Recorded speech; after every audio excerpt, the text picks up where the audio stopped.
restauradas, queremos ser renovadas.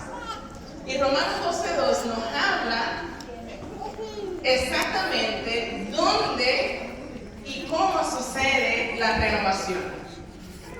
Para que en nuestra vida haya cambios, para que nuestra vida sea diferente, ¿dónde existe esa renovación? Romanos 12:2, la palabra de Dios nos dice.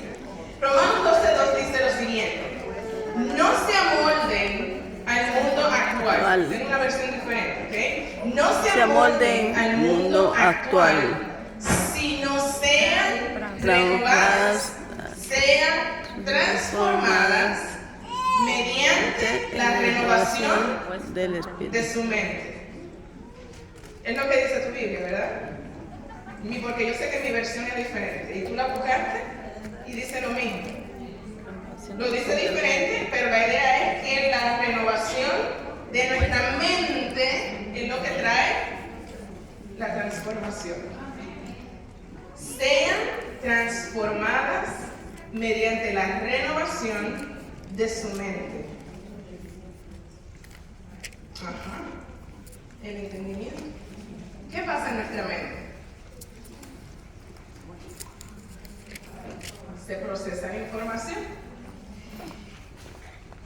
La psicología hoy en día, cuando tú estudias un poquito de la psicología cognitiva, cognitive behavioral psychology, es cognitiva, behavioral, de conducta, cognitiva y de conducta, se habla exactamente de lo que está diciendo Pablo en Romanos 12:2. Mira qué cosa, algo que ya Dios nos ha revelado, y hay veces que muchas personas esperan que la psicología se lo confirme o que se lo diga, para entonces creer en la Biblia. No tiene que ser al revés.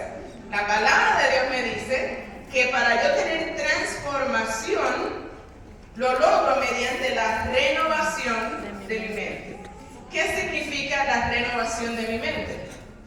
Nuestras mentes producen los pensamientos. ¿Okay? Nuestros pensamientos producen emociones. Si yo les dijera a ustedes ahora mismo, no miren, pero está entrando a big snake, una culebra gigante por este lado. ¿Por qué? Porque mentalmente está el snake y ese pensamiento te va a producir una emoción, y cuando tú tienes ese pensamiento que te produce la emoción, entonces ¿qué sucede? Una reacción, tu acción. Entonces es así, el pensamiento produce una emoción que combinada ambas producen una acción. Cuando nosotros vamos caminando por la calle, imagínense que nosotros estamos caminando solas por la calle, es de noche, es oscuro, y estamos caminando por ese alley donde nosotras estacionamos nuestro auto, y de repente vemos una persona, no sabemos quién es, no sabemos si es hombre o mujer, no sabemos nada, pero viene con esa persona con una capucha en la cabeza. ¿Qué sucede contigo? Una nerviosa. ¿Te asustas? ¿Pero por qué te asustas? Porque no lo conozco. Porque en El tu pensamiento ya tienes esa idea de que esta persona que viene encapuchada son las personas que nos roban. ¿Okay? Nos asusta solamente por el pensamiento. Así que imagínense que el pensamiento es poderoso. La forma que tú piensas es poderosa. Y por eso es que Pablo nos revela lo que Dios nos dice. Tenemos que transformar nuestras vidas renovando la forma en que pensamos. Porque después resulta que cuando yo me voy acercando era mi hijo. Entonces no tenía nada de qué temer, ¿verdad? Necesitamos ser transformadas mediante la renovación de la forma en que yo pienso. Tenemos que transformar nuestros pensamientos. Y hay muchas áreas en que nosotros podemos transformar nuestros pensamientos, pero hoy nos vamos a enfocar en... ¿Qué dice el poder del perdón? Por el poder del perdón.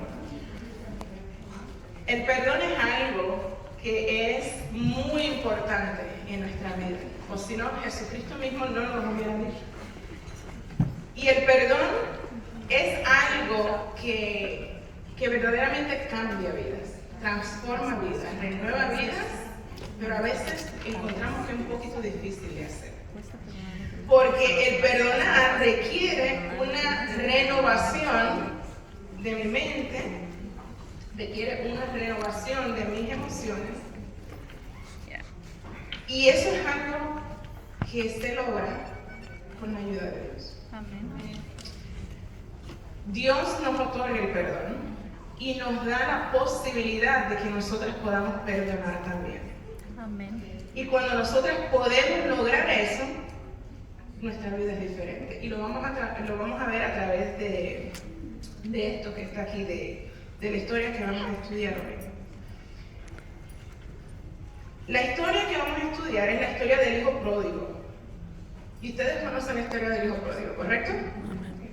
¿Hay alguna aquí que no conoce la historia del hijo pródigo? Yo sé que tenemos algunas visitas, algunas amigas, y como yo les digo a los estudiantes, si usted tiene alguna duda, alguna pregunta, dígame, porque no quiero que se vaya con dudas. Y capaz que su pregunta ayude a aclarar la pregunta de otro que no sea ninguna. Entonces, ¿hay alguna aquí que no conoce la historia del hijo pródigo? Excelente. No tenga pena. Excelente. Entonces la vamos a recrear para que estas chicas, estas amigas, las puedan conocer. Que se encuentra en Lucas capítulo 15, versículos del 11 al 32. Lucas 15, versículos 11 al 32. Por cuestión de tiempo, yo se las voy a recrear, pero ustedes lo tienen ahí para que las puedan leer textualmente desde la palabra de Dios. Pero la historia del hijo pródigo nos cuenta que hay este padre que tiene una hacienda, vamos a decir. Tiene su casa, donde en esta casa él tiene siervos, él tiene, una persona que es pudiente, que tiene todo. ¿Okay? Y él tiene 2 hijos. Y uno de los hijos le dice al padre: yo quiero que tú me des mi parte de la herencia porque yo me quiero ir a disfrutar la vida. Esto aquí como que no me gusta, es muy restricted. ¿Okay? Me siento restringido, yo quiero ir a disfrutar, a aprender de la vida. ¿Okay? El padre le concede la herencia. Y otra vez, hay mucho que aprender en esta parte de la historia, pero no me quiero enfocar ahí, pero sí les quiero dejar saber que la acción del padre en darle la herencia le costó. Porque recibir ese mensaje de tu hijo en vida, tú estás en vida, y que tu hijo en vida te diga: dame parte de mi herencia, es como que ya yo te maté. Tú me das mi parte y ya yo me olvido. ¿Okay? Pero el padre, aún a pesar de eso, le dio la herencia. El hijo cuenta la historia que se fue a la ciudad más cercana, vivió la vida loca, como dicen el canto. Voy a vivirla lejos, dijo la llave. Vivió como se le pegó la gana, derrochó el dinero, lo malgastó y se encontró entonces en un momento que se quedó sin amigos, se quedó sin lugar donde vivir, se quedó sin nada que hacer, se encontró tirado en la calle como un homeless, sin nada. Y lo único que pudo conseguir fue trabajar cuidando chanchos, cerdos, puercos. Escoge el idioma de su país. Okay. Eso fue. Y encima, que solamente los cuidaba, ni siquiera se le permitía comer de esa comida. O sea, miren el nivel que llegó este hijo. Y el hijo entonces se recuerda y le dice, y piensa: bueno, en la casa de mi papá yo tenía todo. Ahora me doy cuenta que era bueno, que lo que yo tenía era bueno. En momento original no se dio cuenta, pero se dio cuenta. Momentos de crisis. Bueno, yo voy a volver a mi papá, le voy a pedir perdón y ojalá que me deje trabajar, aunque sea como un siervo. Pero esa no es la parte que yo quiero que nos enfoquemos. Quiero que nos enfoquemos en el padre. Porque el padre le dio la herencia, se fue, el hijo se fue, pasaron años que ese padre no veía a su hijo, pero la palabra de Dios nos dice que el padre salía. La hermana White lo expande y nos dice que salía todos los días a ver si ese hijo regresaba. O sea, a pesar de que el hijo en esa cultura lo insultó de una forma mayor, el padre salía todos los días a ver si el hijo estaba regresando, a ver si el hijo regresaba. Y cuando el hijo regresa, dice que el padre corrió hasta donde estaba el hijo.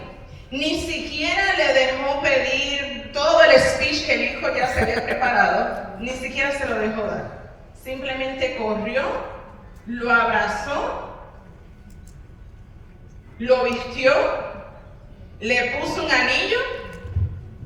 El anillo en ese contexto simbolizaba autoridad del lugar. O sea, yo te regreso la autoridad que tú tienes como mi hijo.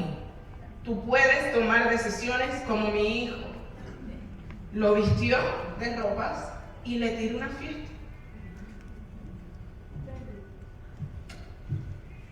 Si tu hijo te hace una vaina como esta, te insulta en tu cara, y no solamente en tu cara, te insulta en frente de toda la sociedad donde vives, y se va, derrocha la plata y después viene después para ti pidiéndote, ay, por favor, perdóname, mami.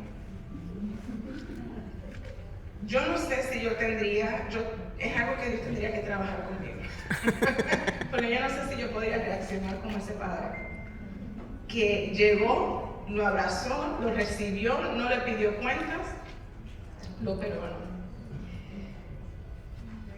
Perdonar es grande. Miren lo que sucede en esta historia. El padre, en lugar de aferrarse al enojo y al resentimiento, decidió tomar una acción diferente.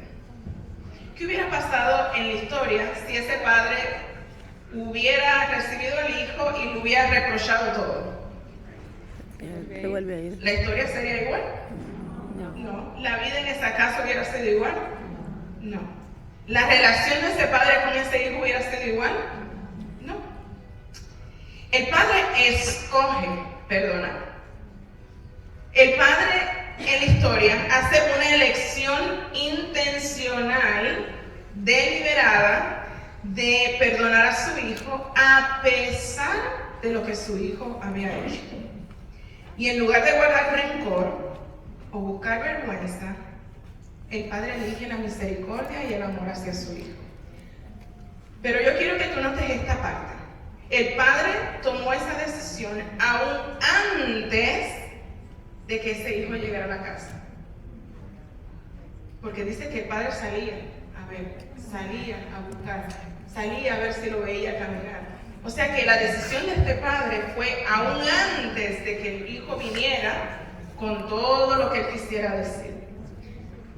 La decisión de perdonar, hermanos, quiero que pensemos en esta idea clara. La decisión de perdonar no tiene nada que ver con el ofensor. Nada que ver con el ofensor. Cuando la palabra de Dios nos dice perdona a aquellos que te ofenden, es una acción para mí. No es una acción condicional a lo que el ofensor reaccione, si va a venirme perdón o no. En la historia del hijo pródigo vemos que el padre ya había tomado una decisión aún antes de saber si ni siquiera su hijo estaba vivo. Entonces, la idea del perdón es algo que es una acción que yo tengo que tomar, no importando el ofensor, no importando la ofensa, es una decisión que yo tengo que tomar. ¿Okay? Y vamos a expandir un poquito más en esta idea. En la historia vemos que el padre recibe al hijo. Cuando el hijo pródigo regresa a la casa, el padre sale corriendo a su encuentro, lo abraza y este gesto de amor le comunica a su hijo que él todavía es escogido, perdonado, que es valorado, que es un hijo del dueño de esa casa. Me acuerdo de la canción del canto, porque es lo mismo que Dios hace contigo y conmigo. Les mencionaba a Miriam, la primera estrofa, lo primero que cantamos cuando comienza este canto, comienza como: ¿quién soy yo para que el gran rey me acerque a mí? ¿Quién soy yo, hermanas? Ustedes no saben todas las faltas que yo tengo y las muchas veces que yo he ofendido a Dios. ¿Y quién soy yo para que Dios me escoja a mí? Y en este caso en particular, me utilice como instrumento para compartir un mensaje que Él tiene. ¿Quién soy yo? ¿Quién soy yo para que el gran rey me dé ese privilegio? ¿Quién soy yo para que Dios me diga: tú eres escogida, tú eres amada, tú eres perdonada? Pero eso es lo que Dios hace. Y te lo dice: tú eres una hija de Dios. Ese es quien eres tú. Por eso es que me encanta este canto, porque te dice: soy una hija de Dios, sí lo soy. Sí lo soy. Y me dice el canto: en tu casa, Dios, sitio hay para mí. Es lo mismo que le pasó al hijo pródigo. En la casa siempre hubo lugar. Desde el momento que ese hijo se fue, siempre hubo lugar para él. Es lo que Dios hace con nosotros. ¿Quién eres tú? ¿Quién eres tú? ¿Y quién soy yo? Para que Dios nos acepte de esa forma. A pesar de los errores del pasado, el Padre no los tiene en contra, sino que se enfoca en el momento presente y en la oportunidad de la reconciliación. Las emociones del Padre estaban sanas. No solamente tuvo la intencionalidad, consideró la alternativa de decir: bueno, me mantengo enojado con mi hijo, le reprocho todo lo que hizo, le enseño una lección a través de esto, o lo perdono.